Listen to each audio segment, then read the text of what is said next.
저출산 고령화를 겪는 우리나라에서 모병제를 하면 어떻게 될지 아시나요?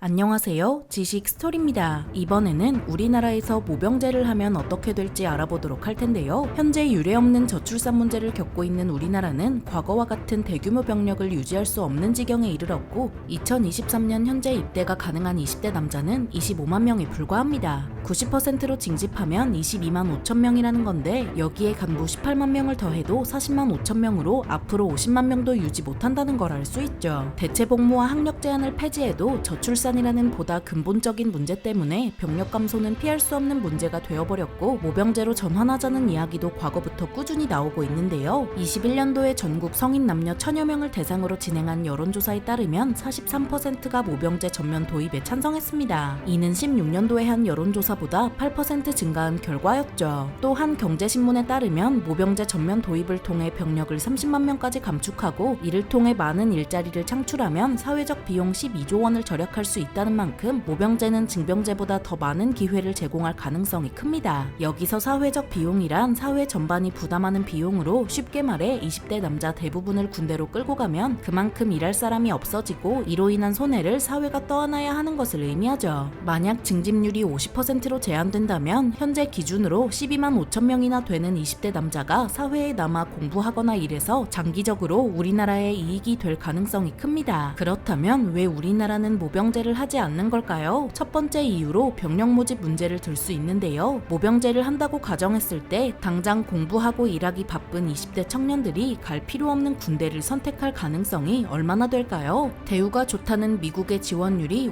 5.4%인데 우리나라가 기적적으로 미국만큼의 지원율을 달성해도 필요한 만큼 병력을 모으지 못할 가능성이 큽니다. 게다가 이제는 미국도 병력 모집에 적신호가 켜졌는데요. 그 많은 미국 청년 가운데 겨우 23%만이 입대할 수 있는 체력, 교육, 도덕 기준을 충족하고 있어 신병 모집이 목표보다 25%나 부족해진 바 있죠. 미국도 이런데 우리나라의 경우 군대의 이미지와 더불어 처우 개선에 대한 목소리가 커지고 있어 미국과 같은 지원율을 달성하기는 상당히 어려울 것 같습니다. 이는 징병제를 유지했을 때보다 큰 폭으로 병력이 감소할 가능성이 커지는 것을 의미하죠. 두 번째 이유로 우리나라의 안보 상황을 들 수 있는데요. 2022년 국방백서에 따르면 남북 간 병력 차이는 2.5배라고 하는데 우리 국군이 50만 명인데 비해 북한은 120만 명으로 추산된다고 합니다. 만약 모병제를 해서 병력을 30만 명까지 감축하면 그 차이는 4배까지 벌어지는데 이렇게 되면 전쟁이 날 경우 상당히 고전하게 될 수도 있습니다. 단순 계산으로 1대4인데 첨단 무기를 무제한으로 동원할 수 있지 않은 이상 수적으로 열세에 시달리면 직접 싸워야 할 일이 4배는 늘어난다는 것입니다. 이는 과도한 스트레스와 피로를 유발해 전투력 손실로 이어질 가능성이 큽니다. 이를 비유하자면 24시간 근무를 2교대로 돌리는 미친 상황이라고 봐도 무방하겠죠. 이런 이유로 인해 모병제로 전환하자는 이야기가 과거부터 꾸준히 나오고 여론이 좋아졌어도 쉽게 할 수 없는 건데요. 하지만 이러나 저러나 병력 감소는 계속 이어질 전망이고 40만 명 유지하기도 어려울 판에 입대할 수 있는 20대 남자가 20만 명으로 줄어들 2030년에는 병력이 40만 명보다 더 감소하겠죠. 그럼 뭐 어떻게 해야 할까요? 지금처럼 쭉 가야 할까요? 만약 현행 징병제를 앞으로도 유지하려면 결국 여성 징병제 카드를 꺼내드는 수밖에 없습니다. 여성을 징병하는 대표적인 국가인 이스라엘은 1948년 건국 이후로 지금까지 남녀 모두 징집하고 있는데요. 이는 건국 초기부터 자국을 둘러싼 안보 상황이 나빠 병력 수급에 남녀를 가릴 상황이 아니었기 때문이죠. 이스라엘에서는 18에서 26세의 여성에게 병역 의무를 주며 복무 기간은 24개월로 유대교와 드루즈교 신자만 징병하는데요. 다만 결혼, 임신, 학업 등을 이유로 면제받을 수 있어 전체의 40에서 50%만 군복무를 수행하는 것으로 알려져 있습니다. 이스라엘의 여군은 오직 4%만이 전투 임무를 수행하며 나머지 96%는 행정, 통신, 항공통제 등 비전투 분야에서 근무하죠. 우리나라도 이스라엘의 사례에서 참고할 수 있는데요. 우리나라를 둘러싼 안보 상황이 나빠지면 여성의 40에서 50% 정도만 징집해 비전투 분야에서 근무하도록 할 수도 있겠죠. 하지만 국방부는 여성 징병제 도입은 검토하고 있지 않다니 아직은 꺼낼 수 있는 카드는 아닙니다. 아무튼 여성 징병제 이야기는 뒤로 하고 그럼 우리나라에서 모병제를 하면 어떻게 될까요? 발생할 수 있는 가장 큰 문제는 예산도 시스템도 아닌 바로 병력 모집입니다. 군대에 갈 필요가 없어진 청년들이 군대를 선택하게 만들려면 상당한 메리트가 있어야 하는데요. 만약 이를 충분히 제시하지 못하면 병력 모집에 큰 차질이 빚어질 수밖에 없죠. 의외로 예산은 문제가 안 되는데요. 어차피 이대로 둬도 병력 감소는 이어질 전망이라 한 사람이 받을 몫이 자연스럽게 늘고 사람이 줄어든 만큼 다른 곳에도 예산을 쓸 수 있습니다. 이런 예산으로 처우 개선을 이루어서 병력 모집이 잘 되고 30만 병력을 유지할 수 있지 않을까요? 하지만 과연 그 정도 머릿수로 북한과 전면전을 치를 수 있을까요? 국방백서에서는 북한 병력이 120만 명이라 했지만 국회 정보위원회 정책연구개발 용역과제 보고서에 따르면 북한의 병력이 실제로는 50에서 75만 명으로 추산된다고 합니다. 이게 사실이라면 우리나라 30만 병력의 1.6에서 2.5배 수준으로 첨단 무기를 무제한으로 동원하지 않아도 장병들의 스트레스와 피로를 줄일 수 있는 정도입니다. 하지만 병력이 30만 명으로 유지되면 예비군도 그만큼 줄어들 텐데 이는 유사시에 필요한 병력을 바로바로 보충하지 못하는 불상사로 이어질 수 있죠. 만약 전쟁이 나서 북한과 싸우는데 시가전, 게릴라전의 양상으로 이어지면 병력이 30만 명보다 많이 필요할 가능성이 커집니다. 터미네이터 같은 로봇이 나오지 않는 이상 보병이 필요한 순간은 분명 오고 우크라이나 전쟁으로 첨단 무기가 발달해도 보병의 역할이 중요하다는 게 다시 한번 입증되었죠.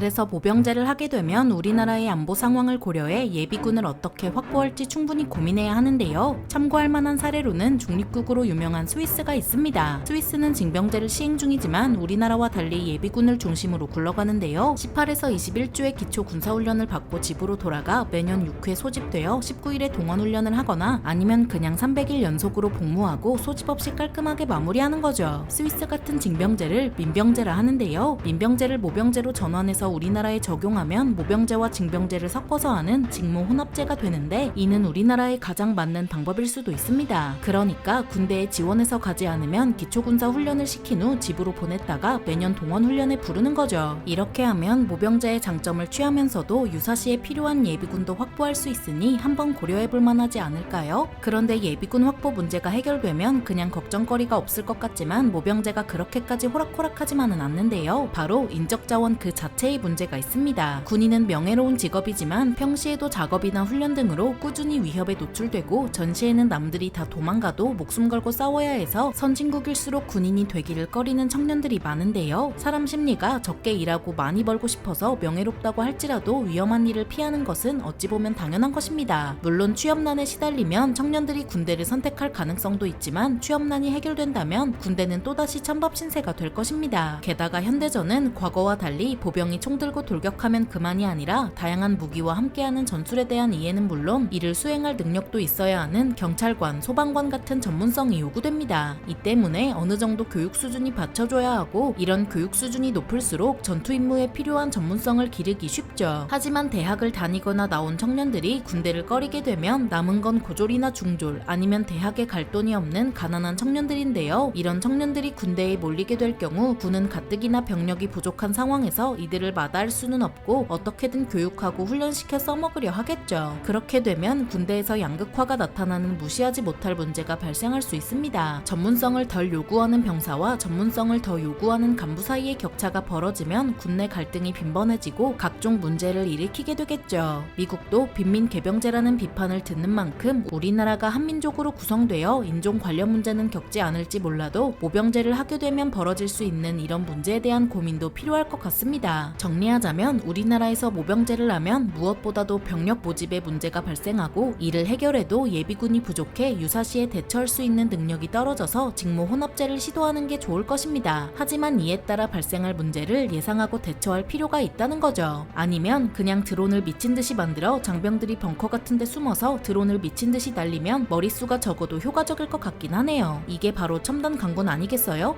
아닌가요? 아무튼 우리나라에서 모병제를 하면 어떻게 될지 알아보았는데요. 영상이 유익하셨다면 구독과 좋아요 부탁드립니다. 감사합니다. 지식스토리였습니다.